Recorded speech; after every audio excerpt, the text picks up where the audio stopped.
I have my layers ready in Photoshop, divided into middle ground, foreground, and background, assuming that I only want to work with 3 layers, I'm ready to import them into my After Effects composition. So I've got a composition set up.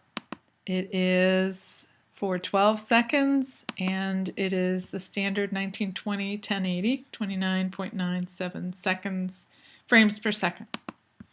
So I'm going to go ahead and import my file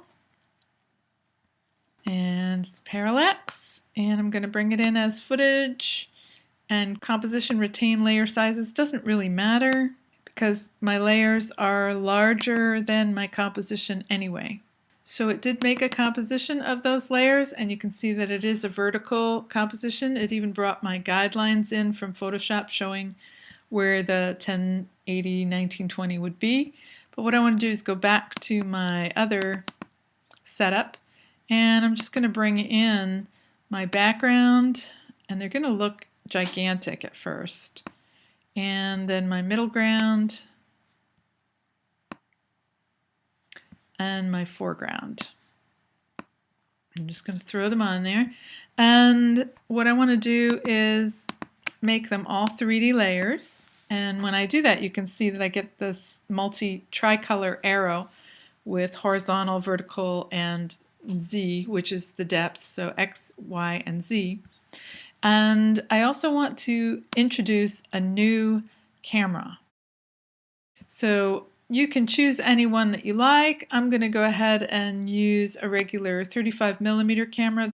And once I have that in, I want to make sure that my view is active camera, because you can really go crazy making your camera zoom and do all sorts of fancy things, and you're not seeing anything if the camera view is not active. This is not exactly how I want things to look, but I'm going to go ahead and select all 3 of my layers, and I want to look at the position, so I'm going to hit P, and I'm going to want to look at the scale, so I'm going to hit the Shift key. And what I want to do is come out to where I want it to end. So this is a 12-second long composition. Let's say at 11 seconds. I want to make sure I'm really right at 11 seconds. So I can type that in here.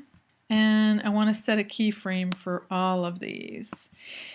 Now, what I want to do, instead of scaling per se, I want to make sure that they're 3D layers, and what that's going to do is give me a scale, our normal 100%, but you can see here I've also got a Z index for both my position and my scale.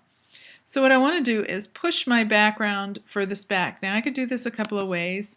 I could select that background and I can find the blue arrow, but I don't see it right here. So I'm going to just go ahead and change this.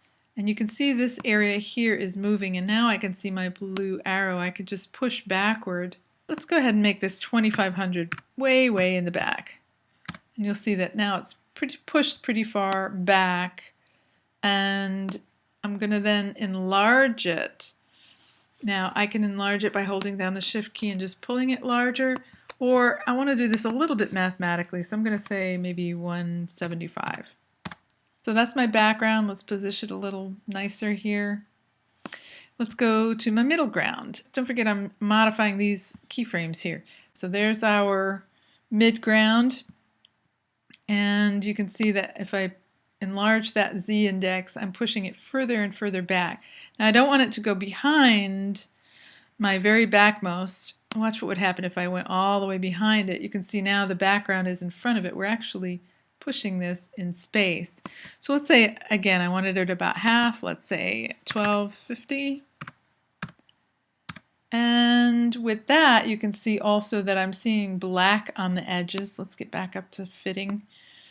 And obviously I don't want that. So let's go up about 100 and let's say 50.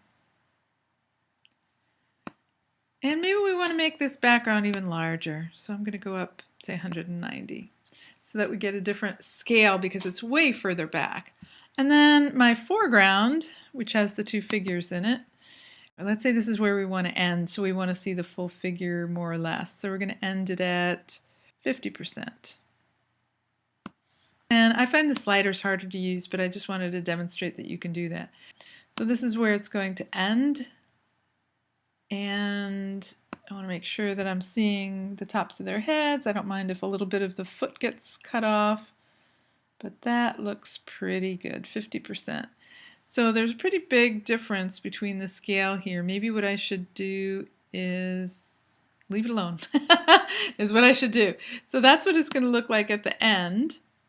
And I'm going to come back to the beginning. Now I'm not going to change the sizes or positions on my artwork anymore. Rather, what I'm going to try and do is do this with the camera.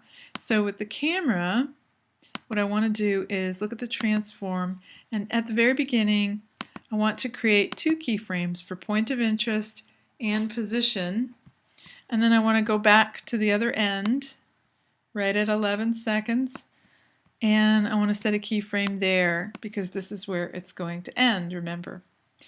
And actually I kind of don't like the figures hanging so close to the edge there, so let's change, even at the end, our camera, the horizontal point of interest. Now actually you can see that as I scroll you get weird effects. So let me undo that. Let's change the point of interest. That's the vertical. Here's the horizontal. So I'm going to swing it a little bit as far as I can go without getting black. Okay, so you can see there I've run out of image, so I'm going to stop it right there. Okay, and let's move it down just a little bit. And I'm doing this with the camera, not with the position of the layer. So now, even though I've made that little bit of change, you can see my camera is moving from side to side. And that's good. Maybe I want it to be even a little more extreme, but really what I want to do is I want to zoom in. So now that I've got sort of my side to side business going on, let's go to the zoom. And again, I'm going to make a keyframe here, and again at 11 seconds. And if I want to end here, let's go back to that first keyframe and let's zoom in. So maybe once I zoom in, I start to say, wait a minute, my people are going off the edge and I'm focusing on this little character here a little more than I'd like to. Once again, we'll go back to that point of interest and we'll adjust. So bring it down a little bit. And I can pivot the point of interest, and that seems like that'll work okay. And now instead of this little figure being the center of attention, it's more the waterfall and the 2 people.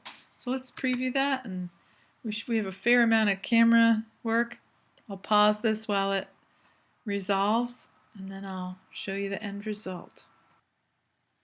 Okay, so now it looks pretty good. It's moving, camera's moving pretty smooth.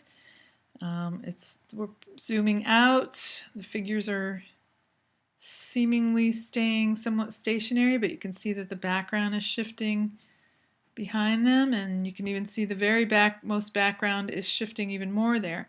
What I want to do now is add a little bit of a nod of the 2 figures towards each other. So it's much easier to do this in its own composition. The 2 figures in the foreground are in this foreground layer.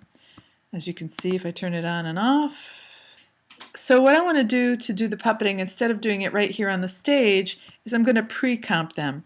So to pre-comp them, all I need to do is right-click on this, and there it is, pre-compose. And you'll see that I can name this. I'll name it People. And then I have this brown layer, which is a composition. You can see the icon there. And I'm going to go into that composition, and it will only be that foreground layer. So I'm going to zoom in a little bit on these folks so that I can make them move. And this pin tool up here is our puppet tool. So what I want to do if I want to make, say, his head nod is grab my puppet pins, and I want to put one more or less in the top of his head. And then usually you need a pin or 2 to stabilize. So I'm going to put one in his chin and one over here in his shoulder. There's no perfect formula for this. I'm just going from experience.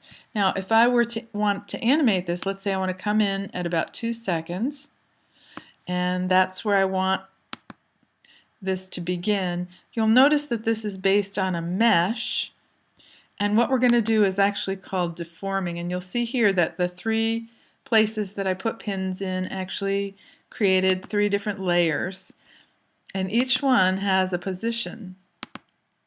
So when I initially made them, it made a keyframe for me, and then if I want it to not move consistently, say I want it to start at about 3 seconds, then I will come out to 3 seconds, more or less, and I will put in 3 more keyframes. Now, if I just go ahead and pull this forward, see, I want to get at those pins, and let's say that's where I want the head to be completely tipped. Now I'm just going to grab this, and what you might see is some weird distortion going on there. So that doesn't look particularly good. It looks like what I'm going to have to do is pull this more or less to the side, and surprisingly we're not getting too much distortion. So I want to zoom out and make sure that we're not getting the rocks coming off the ground or anything like that, because some strange things can and will happen if you're not careful. So let's try that again. Get my puppet tool, my puppet pin tool, drag that pin, and that's pretty good. So it looks like those did the trick. Now sometimes you'll find that all your pins start making craziness go on. In that case, what I would recommend is the pins that you don't want moving, use this puppet starch tool.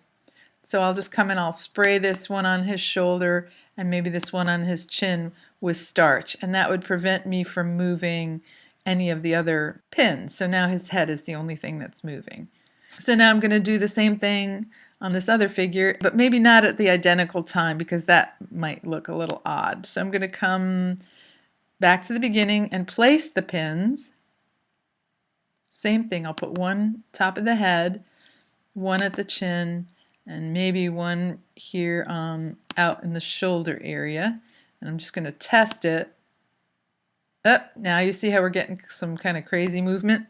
So I will go ahead with this one and put a couple of pins in the rocks. I know that sounds strange, but they're all on one layer. And then I'm going to go back and get my starch, and I'm going to starch those into place. And again, it can be a little quirky, but the starch usually will help things. So before I go ahead and do the animation in time, yeah, that seemed to help quite a bit. All right, so I'm going to undo, get back to my original position. I have my initial pins. I want to come out and make a new keyframe maybe after that other nod begins. And unfortunately, you can't just use the P shortcut because it just closes everything up. So I'm going to just go ahead and open up all of these and make a new keyframe. Got them all. And then I'm going to start that nod and maybe end even sooner than the other nod. And so I need new keyframes. And do put keyframes for your starchy ones too. And at this point, oh, we didn't need that one, did we? That's part of the other figure, so let's get rid of those. And now I'm just going to go ahead and pull that nod a little towards. Okay, now I don't want them to touch because they were not drawn in such a way, and they will start to intersect each other, and that too will do strange things. So let's get close in. By the way, you'll notice that on the hair, the selection using that refine edge did a pretty nice job of softening all of that stuff. So let's see, how close can we get before we start to get craziness? Ooh. I should not do that. Okay.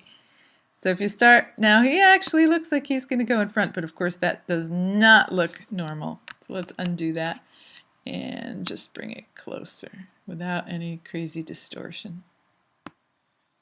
Okay, now with this, we may want to move that a little bit. And let's see. Yeah, it looks a little like the head is getting a little rubbery. So let's undo and not bend it as far. There we go. We'll just leave it at that. Little bit of tipping. Perfect. So then we'll just render that out and you'll see how that effect works within the bigger picture.